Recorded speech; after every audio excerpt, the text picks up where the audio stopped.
بسم اللہ الرحمن الرحیم. ناظرین السلام علیکم. میں ہوں آپ کا میزبان صابر شاکر وفاقی دارالحکومت اسلام آباد سے کچھ تازہ ترین اور اہم معلومات آپ سے شیئر کرتے ہیں. 3 خبریں ہیں اور تینوں ہی اچھی خبریں ہیں پاکستان کے عوام کے لیے، پاکستان تحریک انصاف کے لیے اور عمران خان صاحب کے لیے. ایک ہے بلوچستان سے اور دوسری ہے اسلام آباد سے اور تیسری ہے اٹک سے. سب سے پہلے تو خدا کر کے آج اس اپیل کی سماعت مکمل ہو گئی، فیصلہ محفوظ ہو گیا توشہ خانہ میں. عمران خان صاحب کے خلاف توشہ خانہ کیس اسلام آباد ہائی کورٹ میں اپیل پینڈنگ چلی آ رہی تھی، اس کی ہیئرنگ نہیں ہو رہی تھی اور سپریم کورٹ سے رجوع کرنا پڑا عمران خان صاحب کو، اور اسلام آباد ہائی کورٹ کو پھر موقع فراہم کیا گیا. سپریم کورٹ آف پاکستان نے باقاعدہ طور پہ ایک آرڈر جاری کیا ہوا ہے. اس آرڈر کے تحت اسلام آباد ہائی کورٹ جو ہے وہ مقدمے کی سماعت کر رہی تھی. 3 دن پہلے یہ سماعت مکمل ہونا تھی جمعے کے روز، لیکن امجد پرویز صاحب بیماری پہ چلے گئے اور وہ بیماری کی رخصت پہ چلے گئے، اور اس کے بعد آج جو سماعت ہوئی تو آج امجد پرویز صاحب جو کہ الیکشن کمیشن کے وکیل ہیں انہوں نے مفصل دلائل دیے، لیکن خوش قسمتی عمران خان صاحب کی اور بدقسمتی الیکشن کمیشن کی کہ ان کے اپنے وکیل نے ہی بہت ساری چیزوں کو تسلیم کر لیا جو کہ خلاف آئین تھیں اور خلاف قانون تھیں. 3-4 معاملات، کیونکہ اب اس اپیل کا جو فیصلہ ہے وہ سوائے اس کے کہ یہ سزا برقرار نہیں رہ سکے گی توشہ خانہ میں، یہ سزا معطل ہوگی ہر صورت میں. اگر تو کورٹ فراخ دلی کا مظاہرہ کرے تو یہ ساری کی سارا کیس ہی اڑ سکتا ہے اسی موقع پہ، لیکن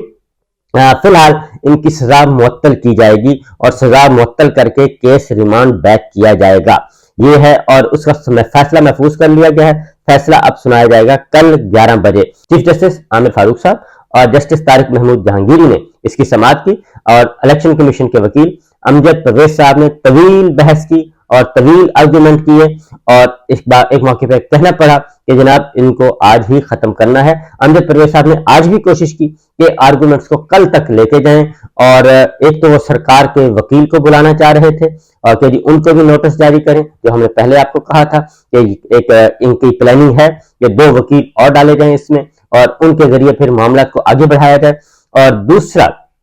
ایک کوشش کی گئی کہ میرے پاس بھی خواجہ حارث صاحب کا بیان حلفی ابھی تک نہیں پہنچا، لیکن چیف جسٹس اسلام آباد ہائی کورٹ عامر فاروق صاحب نے ان کو ایسا کرنے سے منع کر دیا اور انہیں کہا کہ آج ہی آپ نے سماعت، آج ہی ہم نے فیصلہ سنانا ہے، آج ہی آپ نے دلائل مکمل کرنے ہیں. جو چیزیں امجد پرویز صاحب نے الیکشن کمیشن کے وکیل نے تسلیم کی، واقعتاً تسلیم کیا، اور یہ آن دا ریکارڈ آ چکا ہے اسلام آباد ہائی کورٹ پہ. نمبر 1 میں آپ کو ان کے آرگومنٹ سنا دیتا ہوں، اس کے بعد آپ کو اندازہ ہو جائے گا کہ کتنی زیادہ کمزوری ثابت کی ہے الیکشن کمیشن نے اس سارے معاملے میں، اور یہ بالکل بیس لیس کیس تھا، غیر آئینی اور غیر قانونی طریقے سے یہ پروسیڈ کیا گیا. الیکشن کمیشن کے فیصلے میں کہا گیا کہ chairman P T I Imran Khan corrupt practice کے مرتکب ہوئے، امجد پرویز صاحب کہہ رہے ہیں، اور الیکشن کمیشن کے فیصلے میں عمران خان کے خلاف قانونی کارروائی کا حکم دیا گیا. الیکشن کمیشن نے فیصلے میں کہا کہ دفتر جو بھی ضروری ہو کرے. چیف جسٹس عامر فاروق صاحب پوچھ رہے ہیں، یہاں سے یہ چیزیں اب ایڈمٹ کر رہے ہیں الیکشن کمیشن کے وکیل کہ جی ہاں بالکل ہم نے غلطیاں کی ہیں اور ہم نے یہ سارا کام غلط کیا ہے، کیونکہ بنیادی کیس ہے کہ سیکرٹری الیکشن کمیشن کے پاس اتھارٹی ہی نہیں ہے اور اس کو کسی نے اتھارٹی دی ہی نہیں کہ آپ عمران خان کے خلاف کیس فائل کریں اور اس معاملے کو آگے بڑھائیں، کیونکہ یہ تو اختیار تھا chief election commissioner plus 4 members election commission کے جو ارکان ہیں ان کا. تو سیکرٹری الیکشن کمیشن نے یہ کام کیسے کر دیا، کس نے اتھارٹی دی، کون ڈوریاں ہلا رہا تھا، یہ ہے اصل معاملہ. تو وہ آج تسلیم کر لیا ہے، اور چیف جسٹس عامر فاروق صاحب نے کہا کہ الیکشن کمیشن نے کسی فرد کو تو ہدایات جاری نہیں کی تھی، اور الیکشن کمیشن کے سیکرٹری کو تو ہدایات جاری نہیں کی، وہ کیوں کمپلین کریں. یہ ہے معاملہ. چیف جسٹس صاحب نے وہی بات کی کہ جی پھر الیکشن کمیشن کو شکایت دائر کرنے کی اجازت نہ ہونے کا اعتراض اٹھایا گیا. امجد پرویز صاحب کہہ رہے ہیں در حقیقت سیکرٹری الیکشن کمیشن نے الیکشن کمیشن کی ہدایت پر ہی شکایت درج کرنے کی اجازت دی. الیکشن کمیشن کا اجازت نامہ ریکارڈ کا حصہ ہے. الیکشن کمیشن نے آفس کو شکایت دائر کرنے کا کہا، کسی مخصوص شخص کو نہیں. چیف جسٹس صاحب اس کا جواب دے رہے ہیں کہ الیکشن کمیشن نے تو کسی مخصوص شخص کو نہیں کہا تھا، تو پھر سیکرٹری الیکشن کمیشن از خود کیسے آگے آ گئے. آپ کی دلیل اپنی جگہ، لیکن سیکرٹری الیکشن کمیشن نے خود کو متعلقہ شخص کیسے سمجھا؟ چیف جسٹس عامر فاروق صاحب نے یہ سوال پوچھا. اس کا جواب آخر تک امجد پرویز صاحب نے نہیں دیا کہ وہ متعلقہ شخص کیسے بن گیا. یہ وہی سیکرٹری الیکشن کمیشن نے جنہوں نے فواد چوہدری صاحب کے خلاف FIR درج کروا کے ان کو گرفتار کروایا تھا۔ تو آپ کی تو عامر فاروق صاحب نے یہ کہا کہ آپ کی دلیل اپنی جگہ، لیکن سیکٹری الیکشن کمیشن نے خود کو متعلقہ شخص کیسے سمجھا۔ امجد پرویز صاحب نے یہ کہا کہ الیکشن کمیشن کے تمام ممبران نے اپنے فیصلے میں متفقہ طور پر اجازت دی۔ تو چیف جسٹس صاحب نے کہا کہ الیکشن کمیشن اگر سیکٹری کمیشن کو ڈائریکشن دیتا تو وہ بات الگ تھی، یہاں الیکشن کمیشن نے سیکٹری کی بجائے آفس کو ہدایت دی ہے، یعنی کہ ریٹن میں کوئی چیز موجود نہیں ہے۔ انہوں نے کہا کہ یا تو ڈائریکشن دی ہو، یعنی کہ ایک فیصلہ جاری کیا ہو کہ آپ یہ کام کریں، تو وہ تو ہے نہیں ریکارڈ پہ، تو پھر سیکٹری الیکشن کمیشن خود بن بلائے جو ہیں وہ کیوں ماموں بنے ہوئے تھے۔ الیکشن کمیشن اتھرائزیشن کے حوالے ڈرافٹ کی منظوری دی ہے تو کیا آپ نے بطور شواہد ریکارڈ پیش کیا ہے؟ یہ بڑا ویلڈ سوال تھا۔ جسٹس جہانگیری صاحب نے پوچھا کہ اگر الیکشن کمیشن نے اتھرائز کیا ہے سیکٹری الیکشن کمیشن کو یا کسی بھی شخص کو، تو کیا آپ نے بطور شاہد ثبوت کے طور پہ وہ کاپی ٹرائل کورٹ میں پیش کی ہے؟ تو ٹرائل کورٹ میں امجد پرویز صاحب کہتے ہیں ٹرائل کورٹ میں ریکارڈ پیش کرنے کی ضرورت ہی نہیں تھی۔ تو چیف جسٹس صاحب نے کہا کیا آپ نے یہ چیزیں عدالتی ریکارڈ پر رکھی ہیں؟ تو امجد پرویز صاحب نے کہا اس کی ضرورت نہیں تھی۔ اب میں یہاں آپ کو روک کے ایک بات بتاتا ہوں کہ جو خواجہ حارث صاحب ہیں وہ آخر تک کہتے رہے کہ ہمیں وہ ریکارڈ دے دیں۔ وہ اسلام آباد ہائی کورٹ سے بھی رجوع کیا کہ ہمیں سیکٹری الیکشن کمیشن ہمیں ریکارڈ ہی نہیں دے رہا، سیکٹری الیکشن کمیشن ہمیں ریکارڈ نہیں دے رہا کہ یہ الیکشن کمیشن میں ہوا کیا ہے۔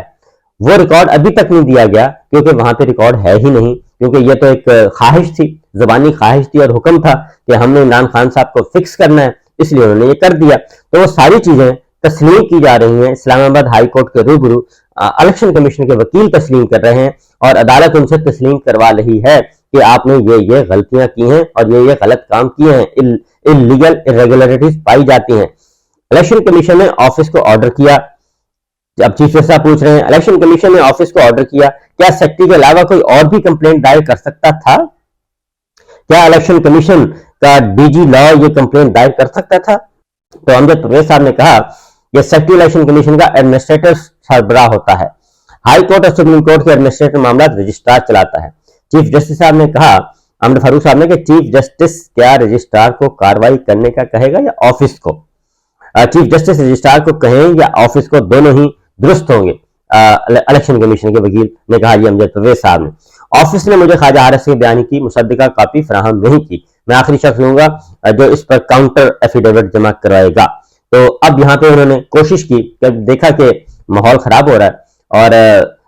آرگومنٹس تو ختم ہو گئے تھے، اور اس کے بعد پھر انہوں نے کوشش کی کہ کیونکہ میرے پاس خواجہ حارث صاحب کا بیان حلفی نہیں ہے، وہ بیان حلفی خواجہ حارث صاحب کا جس میں انہوں نے ایفیڈیوٹ دیا ہے، انڈر اوتھ یہ بات کی ہے کہ دلاور صاحب نے ان کی موجودگی میں ان کو سنے بغیر وہ روسٹم پہ آئے، حاضری لگوائی، دلائل دینا چاہتے تھے، ان کے دلائل سنے بغیر اپنا فیصلہ صادر کیا اور چلے گئے۔ اور اس بیان حلفی میں یہ بھی کہا ہے کہ ان کے منشی کو، ان کے کلرک کو کس طریقے سے غائب کیا گیا، اس دن ہراسمنٹ کی گئی، وہ ساری کی ساری چیزیں انہوں نے لکھی ہیں، اور اپنے دیر سے آنے کی وجہ بھی لکھی ہے۔ وہ انہوں نے ایفیڈیوٹ میں لکھا ہے کہ 12:15 بجے میں عدالت کے روبرو موجود تھا ٹرائل کورٹ کے، لیکن ٹرائل کورٹ کے جج نے وہ فیصلہ سنا دیا۔ الیکشن کمیشن کے وکیل کی کیس ملتوی کرنے کی استدعا پھر کی گئی، اور وہ میں نے آپ کو بتایا کہ خواجہ حارث صاحب کے بیان کو وجہ بنایا گیا، اور لیکن چیف جسٹس اسلام آباد ہائی کورٹ نے یہ کہا کہ آپ دلائل جاری رکھیں اور آج ہی اس کو کنکلوڈ کرنا ہے، کل تک نہیں جانا، بالکل نہیں جانا۔ اس کے بعد سردار لطیف خسرو صاحب آ گئے، انہوں نے کہا جی یہ 3 دن ہو گئے ہیں امجد پرویز صاحب اپنے آرگومنٹس کر رہے ہیں، تو انہیں کہیں کہ T20 کی طرح کھیلیں، نہ کہ ٹیسٹ میچ اس کو بنائیں، یہ ٹیسٹ میچ والا کیس نہیں ہے۔ تو چیف جسٹس صاحب نے کہا کہ اس کا مطلب ہے آپ یہ کہہ رہے ہیں کہ آپ ان کو کہہ رہے ہیں کہ جلدی جلدی معاملات کو ختم کریں۔ انہوں نے کہا جی بالکل یہ کیس ہے ہی نہیں، اس سے زیادہ ہے نہیں۔ اس دوران جب انہوں نے لنگر آن کرنے کی کوشش کی، آرگومنٹس کو ذرا کھینچنے کی کوشش کی وکیل الیکشن کمیشن نے، تو بھی اسلام آباد ہائی کورٹ کے آنریبل بینچ نے یہ کہا کہ آپ جو ہے ان چیزوں کو اس طریقے سے لے رہے ہیں جیسے آپ اپیل پہ حتمی فیصلہ چاہ رہے ہیں۔ تو اپیل پہ حتمی فیصلہ ابھی نہیں ہو رہا، یہ تو صرف سزا معطلی اور عمران خان صاحب کو باہر لانے کا کیس ہے۔ تو لہٰذا یہ چیز ہوئی۔ کچھ کیسز میں گواہوں کی فہرست، پھر آگے اگلا جو تسلیم کیا گیا جی، ایک یہ تو تسلیم کر لیا گیا سیکٹری الیکشن کمیشن کا، یہی ویلڈ کوشچن تھے جو کہ پہلے دن سے خواجہ حارث صاحب ٹرائل کورٹ کے سامنے رکھ رہے ہیں، پھر 2 دفعہ سپریم کورٹ کے سامنے لے کے گئے، پھر اسلام آباد ہائی کورٹ میں آئے، ان کو ایڈریس نہیں کیا گیا، اور جب یہ ساری سزا سنا دی گئی، ان کو جیل میں ڈال دیا گیا، غیر انسانی سلوک کر لیا گیا، اس کے بعد اب یہ سارے کیس ایشوز ایڈریس ہو رہے ہیں اور عمران خان کے وکلا کے سارے آرگومنٹ درست ثابت ہو رہے ہیں۔ اب دوسرا جو تھا کہ حق دفاع نہیں دیا گیا، یہ بھی آج الیکشن کمیشن کے وکیل نے تسلیم کر دیا اسلام آباد ہائی کورٹ کے روبرو کہ جناب واقعی ان کا حق دفاع نہیں دیا گیا ان کو، اور یہ بھی تسلیم کر لیا کہ عمران خان صاحب نے جو گواہوں کے نام دیے تھے، گواہوں کی فہرست دی تھی، ان گواہوں کو بھی مسترد کیا گیا اور ان گواہوں کو بھی عدالت میں آنے سے روکا گیا۔ یہ بھی تسلیم کر لیا، اس کی وجہ کہ انہوں نے کہا کہ جی کچھ کیسز میں گواہوں کی فہرست پر اعتراض نہیں اٹھایا جاتا، اور حالانکہ گواہوں کی پہ اعتراض ہوتا ہی نہیں ہے، کیونکہ گواہ آتے ہیں بلکہ ان کو جھوٹا ثابت کرنا ہوتا ہے کہ آئیں اور وہ جھوٹا ثابت کریں، بلکہ خوش ہوتا ہے اگر کمزور گواہ آئے اپوننٹ پارٹی جو ہے، لیکن اس میں تو ٹرائل کورٹ نے گواہوں کو ہی تسلیم کرنے سے انکار کر دیا، بلانے سے انکار کر دیا۔ تو اس لیے اگر اعتراض آ رہے تو پھر عدالت نے اس اعتراض پر پہلے فیصلہ کرنا ہوتا ہے، لہذا عدالت نے فیصلہ کر لیا، اور کیونکہ انکم ٹیکس ریٹرن کا کیس نہیں تھا، اسی لیے ٹرائل کورٹ نے گواہ مسترد کر دیے۔ تو اگر گواہ کیس میں التوا کے لیے پیش کیے جائیں تو عدالت کے پاس مسترد کرنے کا اختیار ہوتا ہے۔ یہ بات بھی تسلیم کر لی کہ جناب گواہ بھی ہمیں مرضی کے گواہ بھی پیش کرنے کی اجازت نہیں دی گئی، اور اس طریقے سے آج کا یہ مقدمہ جو ہے وہ چلا۔ اور دلچسپ بات یہ ہے کہ اس مقدمے میں آج الیکشن کمیشن کے وکیل نے بھارت کے مقدمات کی بہت مثالیں دی، اور راہل گاندھی کی مثالیں دی، حال ہی میں ان کو سزا سنائی گئی تھی، تو اس طرح سے مثالیں بھی اور بھی بہت ساری دینے کی کوشش کی، تو ان کو پاکستان لانے کے بار پاکستان کھینچا جا رہا تھا کہ آپ یہاں پہ آ کے بات کریں اور یہاں کی مثالیں زیادہ بہتر ہے، اچھے طریقے سے دے دیں۔ تو اس کے بعد پھر یہ بالآخر جی یہ سارے کا سارا کیس جو ہے وہ کنکلوڈ ہوا، اور سردار لطیف خان کھوسہ صاحب نے کاؤنٹر اپنے آرگومنٹس کیے، جواب الجواب جس کو کہتے ہیں، وہ دیے، مختصر دیے، اور انہوں نے مختصر دلائل میں ہی بالکل واضح طور پہ کہہ دیا کہ جناب یہ کیس بنتا ہی نہیں ہے، اور اس کی سماعت آج ہی مکمل کی جائے، آج ہی فیصلہ دیا جائے۔ تو لہٰذا یہ صورتحال ہوئی ہے اور فیصلہ ہو گیا محفوظ، اور اب یہ فیصلہ سنایا جائے گا کل 11 بجے توشہ خانہ کیس میں عمران خان صاحب کی رہائی۔ میرٹ پہ اگر جائیں اور جو آج کے آرگومنٹس ہوئے اس میں توشہ خانہ کیس جو ہے وہ ہمیں اڑتا ہوا نظر آ رہا ہے، پہلے دن سے ہوا تھا، اور آج جو آرگومنٹس ہو گئے ہیں اور جو ایک فائل ورک کمپلیٹ کرنا ہوتا ہے اور آرگومنٹس کے ذریعے اس کو ثابت کرنا ہوتا ہے، وہ بھی آج چیزیں پوری ہو گئی، دلائل مکمل ہو گئے، تو کل کوئی سوال ہی پیدا نہیں ہوتا کہ عمران خان صاحب کی توشہ خانہ میں رہائی کل نہ ہو سکے۔ عمران خان صاحب کی توشہ خانہ کیس میں کل ہر صورت میں رہائی ہو جائے گی، اور اب اگلا پلان کیا ہے حکومت کا انشاءاللہ اگلے ولاگ میں بتائیں گے۔ فی الوقت یہی ہے کہ عمران خان صاحب کا توشہ خانہ کیس اڑ رہا ہے اور یہ برقرار نہیں رہ سکے گا۔ دوسری خوشخبری بلوچستان ہائی کورٹ سے عمران خان صاحب کے لیے، کیونکہ عمران خان صاحب کے خلاف وہاں بھی مقدمات درج کیے گئے تھے، غداری کے، بغاوت کے، قتل کے، تو آج جو غداری اور بغاوت کے مقدمات تھے بلوچستان ہائی کورٹ کے چیف جسٹس اور ان کے ساتھ آنریبل جج نے فیصلہ کیا ترین صاحب نے، اور وہ ایف آئی آر ختم کر دی ہیں، غیر قانونی اور غیر قانونی قرار دے دی ہیں، کیونکہ پروگرام یہ تھا کہ عمران خان صاحب کو یہاں سے گرفتار کر کے بلوچستان لے جایا جائے گا، بلوچستان میں مرچ جیل میں رکھا جائے گا، پھر ایک قتل کی ایف آئی آر بھی درج کروا دی گئی، تو یہ ساری جو چیزیں تھیں اب وہ بیس لیس ایف آئی آر جو ہیں وہ ختم ہو رہی ہیں، اور عمران خان صاحب کو وہاں کے مقدمات ایف آئی آر جو ہیں وہ خارج کر دی گئی ہیں، ان کے الزامات ان کو ہائی کورٹ نے ہی خواش کر دی ہیں وہ ایف آئی آر۔ لہٰذا ایک یہ خبر ہے۔ دوسری اٹک جیل سے جو خبر آئی ہے اس میں بھی یہ تسلیم کر لیا گیا ہے کہ عمران خان صاحب کے ساتھ غیر انسانی سلوک روا رکھا گیا، اور ان کو انتہائی کم تر درجے میں ایک دہشت گردوں والا جو قیدی ہوتے ہیں کال کوٹھڑی میں رکھا گیا۔ 5 تاریخ کو وہ ان کو گرفتار کیا گیا تھا، اٹک جیل پہنچایا گیا تھا، تو آج جو رپورٹ سبمٹ ہوئی ہے وہ ہوئی ہے کہ 18 تاریخ کے بعد، یعنی کہ 13 دن کے بعد جب یہ شور و غوغا ہوا اور عمران خان صاحب نے بتایا، اپنی اہلیہ کو بتایا، اپنے وکلا کو بتایا، اور بتایا کہ کس حالت میں ان کو رکھا جا رہا ہے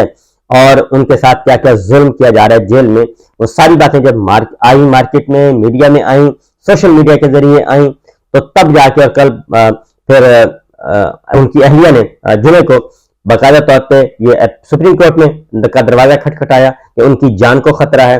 آج تسلیم کر لیا گیا ہے کہ عمران خان صاحب کو 18 تاریخ کے بعد، یعنی کہ 13 دن کے بعد ان کے جو رہن سہن ہے اس کو بہتر کرنے کی کوشش کی گئی اندر، اور یہ صرف 2 دن پہلے کیا گیا ہے، کیونکہ آئی جی جیل خانہ جات نے اس وقت وزٹ کیا جب ان کے معاملات کو درست کرنے کی کوشش کی گئی عمران خان صاحب کے جیل میں. ادروائز آئی جی جیل خانہ جات وہ اس لیے درست کیا گیا کہ سپریم کورٹ میں آج رپورٹ سبمٹ ہونا ہے، اور سپریم کورٹ میں آج رپورٹ سبمٹ کر دی گئی، اور اس میں بتا دیا گیا کہ جناب جو میں پچھلے ولاگ میں بتاتا ہوں کہ ان کو 9-11 یعنی کہ ابھی بھی 9x11 9 فٹ اور 11 فٹ کے کمرے میں رکھا گیا ہے. 9 فٹ چوڑا ہے، 11 فٹ لمبا ہے. اسی میں ہی باتھ روم ہے. باتھ روم کی دیواریں 3 فٹ سے بڑھا کر 5 فٹ کر دی گئی ہیں، یعنی کہ ہے وہ اوپن ہی، ابھی تک بھی اوپن باتھ روم ہے. یہ بھی تسلیم کر لیا گیا ہے. اور یہ ساری چیزیں تسلیم کرنے کے بعد اور پھر اسی سیل میں ہی ان کو واک کرنے کی اجازت ہے، باہر نہیں بلکہ اسی سیل کے اندر اجازت ہے، اور اس کا سائز بھی 33 فٹ بائی 43 فٹ شاید یہ اتنا کہا گیا ہے. تو وہ بھی چیزیں تسلیم کر لی گئی ہیں. تو دیکھتے ہیں جناب کیا ہوتا ہے. اللہ تعالیٰ اپنے حفظ و امان میں رکھے اور پاکستان کی حفاظت کرے. اجازت دیجیے، اللہ حافظ.